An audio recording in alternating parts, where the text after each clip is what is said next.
तर आपण घरचा ट्रॅक्टर लावला बाहेर काढायला, तो गुतला. दुसरा ट्रॅक्टर बोलीला वावकीचा, तो पण गुतून बसला. तिथपर्यंत येऊच तरच ओढायला जेसीबी बोलीला, जेसीबी अजून गुतूनच बसलेलं आहे तिथंच. शेवटच्या माले ना आम्हाला 1.5 किलोमीटरवर बैलगाडी नाही माल काढायचे. असे ट्रॅक्टर गुतून बसलेले आमचे वावरतच ट्रॅक्टर. आता एवढ्या परिस्थितीमध्ये 2-3 ट्रॅक्टर आणि एक तर येऊच तरच गुतलाय मध्ये, तिसरं जेसीबी गुतलाय तिथंच. जेसीबी वाला म्हणतो माझी जेसीबी काढून दे. 8 दिवस झालं तर 3 वाहन गुतलेली. आणि आम्ही काल मग परादिशीच माल तोडला ना, येण्यासाठी म्हणलं थोडं उघडलंय तोडून घ्या. बैलगाडी माल रात्री 11 पर्यंत बाहेर काढला. म्हणजे एवढं कष्ट आहेत शेतकऱ्याला. म्हणजे माल आला तरी त्याला माल बाहेर काढतोपर्यंत कष्ट आहे. आणि ज्या वेळेस कुठंतरी आज 2 पैसे घडायची वेळ येते, निसर्ग साथ देत नाही आणि निसर्ग साथ देतोय तर व्यापारी साथ देत नाही.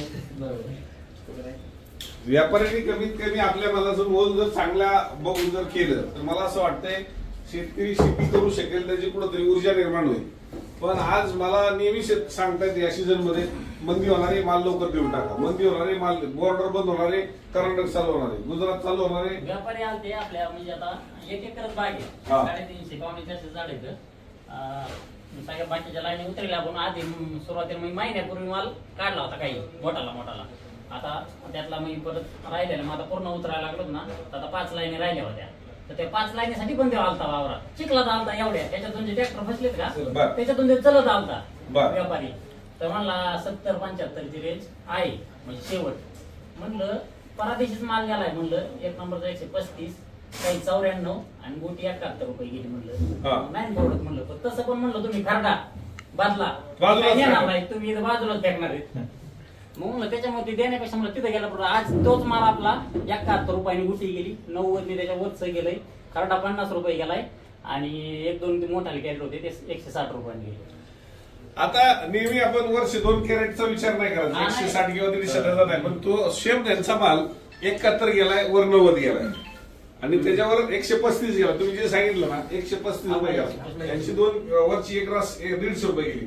पण जनरली व्यापाऱ्याची जी एक भूक असते किंवा त्याची जी स्टेज असते माल घेण्याची, तो माल बघून त्याची क्वालिटी बघून माल घेत असतो. आता तुमचाही माल त्याच भावात जातोय, तुमचाही माल त्याच भावात जातोय आणि तुम्हाला सुद्धा 85 जागा मागितलं तर ह्याला किती मागितलं जाते? 75 मागितलं जाते. कदाचित तुम्ही जरा हायवेवरती आपल्याला तुमच्याकडे 4 ट्रॅक्टर लावा लागतात. तुम्हाला मला मी काढून देऊ, त्यांना म्हणलं 90 नि घ्या. पण खरडा कसला असू द्या म्हणलं, पंक्चर तुम्ही घेऊ नका, पण खरडा तुम्हाला घ्यावा लागेल बा, 90 नि घ्या. ते मला असं काहीतरी बॉट केलं बा त्याला, मला एवढा खरडा असला तर घेऊ. म्हणलं तेवढा खरडाच नाही सगळा चट्टाचे ना ज्यादा. म्हणलं हे तुम्ही एवढा मला सगळं मागेच टाकणार आहेत ना, ते नाही तोडायचं. म्हणलं तुमचा तालुका कुठला? रायकरेत ना. अच्छा, कर्जत थेरगावच्या जवळ आहे. आमचे त्यांचं बांधायचे थोडक्यात. तुम्ही सगळे तज्ञ मंडळी आहेत, तिथली आजूबाजूच्या बागा पण चांगल्या, सगळ्या बागा चांगल्या.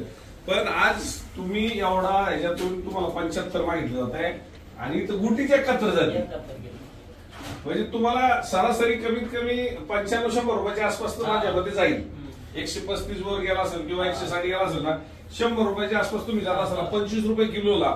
ते मी नेहमी सांगतो की 75 आणि 100 25 रुपये, पण 75 मधून रिजेक्शन केलं तर 10-15 रुपयाच्या ऍव्हरेज अजून घटणार.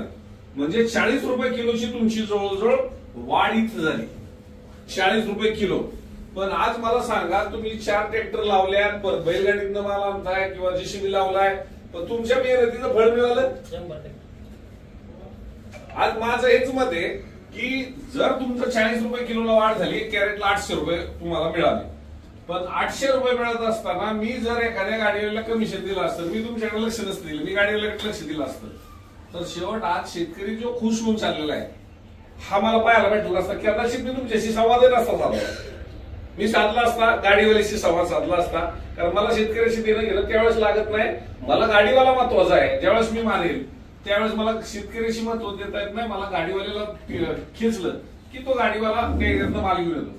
पण आपल्याला मी काल एका शेतकऱ्याशी बोललो, माजल गावामधून एकच बाग आहे, 2 एकराची बाग आहे आणि मी आवर्जून त्या शेतकऱ्यांनी शेजारी मला वाटतं 4-5 एकर, अख्ख्या माजलगाव त्या तालुक्यात 6 एकर बाग आहे.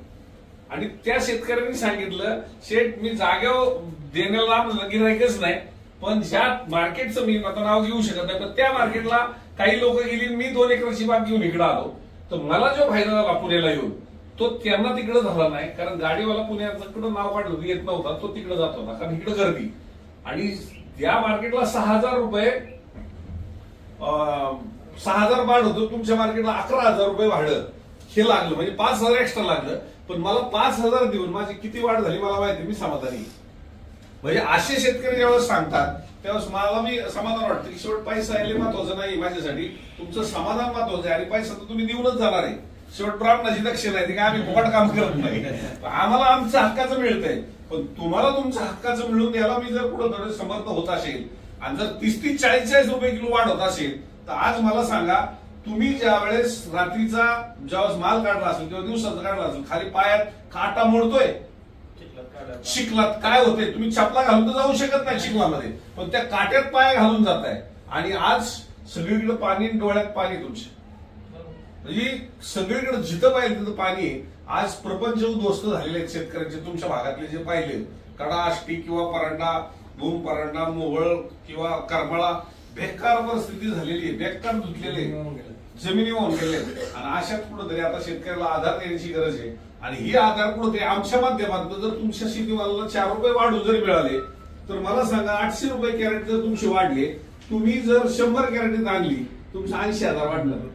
आणि आज आपण सरकारचं पाहतोय की सरकारने आपल्याला मदत केली पाहिजे, तर सरकार मदत हेक्टरी 8,000 रुपये काहीतरी काढलेले, म्हणजे हेक्टरी जर 8,000 रुपये असेल तर आपल्या एकरी किती झालं, 3,000 रुपये असेल. तर माझ्या एका गाडीला जर मी शेतकऱ्याला 80,000 रुपये वाढून मिळत असेल, तर एका एकरात तुमच्या जर साधारणतः 5 गाड्या जरी तुमच्या 400-500 कॅरेट जरी मिळाल, 500 कॅरेटच्या 5 गाड्या जरी निघाल्या, तर तुम्हाला 4 लाख रुपयाची वाढ, म्हणजे एवढी बरी वाढ जी कुणी देऊ शकत नाही. तेवढा आज जर आपल्या मार्केटिंग मध्ये जर फायदा आपण करू शकलो, तर मला वाटतंय 4 लाख सोडा, 2 लाख रुपये जरी आपल्या मार्केटिंग मध्ये वाढ झाली, तर ऊसाची शेती केल्यानंतर लाख रुपये मिळतात. ऊस दीड वर्षांनी 1 लाख रुपये मिळतात. आणि मी जर मार्केटिंग मध्ये जर तुम्हाला नॉलेज देऊन जर 2 लाख रुपयाची जरी वाढ देऊ शकत असेल, तर मला कुठंतरी पुण्य तुमचं लाभलं, तुमचा दुवा लाभला की माझ्या शेतकऱ्याला कुठंतरी चांगल्या लेवलवर आणण्यासाठी कुठंतरी युट्यूब चॅनलच्या माध्यमातून तुमच्यापर्यंत मी पोहोचतोय, गावोगावात पोहोचतोय, अख्ख्या राज्यात पोहोचतोय, राज्याच्या बाहेर पोहोचतोय. आणि त्याचा फायदा माझ्या महाराष्ट्रातल्या तमाम वेगवेगळ्या स्टेट मधल्या शेतकऱ्यांना होतोय. ही वस्तुस्थिती आहे की आज 85 रुपये मागितलेला माल 71 रुपये गुटीने स्टार्ट झाला, 135 रुपये वर गेला. ह्यांचा 75 मागितलेला 71 मागितला 160 रुपयापर्यंत वर गेला, आपलं 75 मागितलं 160 रुपयापर्यंत गेला. म्हणजे आज जर अशा शेतकऱ्यांना फायदा होत असेल, तर मी सांगेल फक्त 2-3 दिवसाचा आता वादळ राहिलेलं आहे. कारण आता पावसाच्यामुळे थोडेसे ओले माल आले की बाजार डाऊन होतात, हे 100%, कारण माल पोहोचत नाही. पण हे पाऊस जाईल, पाऊस राहणार नाही. पण जर बागा तुमच्या टिकणाऱ्या असतील आणि जर बाजारपेठेमध्ये तुम्ही सुका माल घेऊन आणला, असे बाजार कडाडलेले असतील आता की माल आता ठेवायचा माल तरी ठेवू शकत नाही, अशा परिस्थितीत बागा गेलेल्या आहेत. आणि ज्याची टिकल त्याचा रेट मिळणार, कारण ह्या बागा पोचत नसताना सुद्धा नवरात्रीला हा जर रेट आहे, तुमचा पाऊस उघडल्यानंतर रेट पहा. फक्त 1-2-3 दिवस थोडीशी गडबड होणार आहे.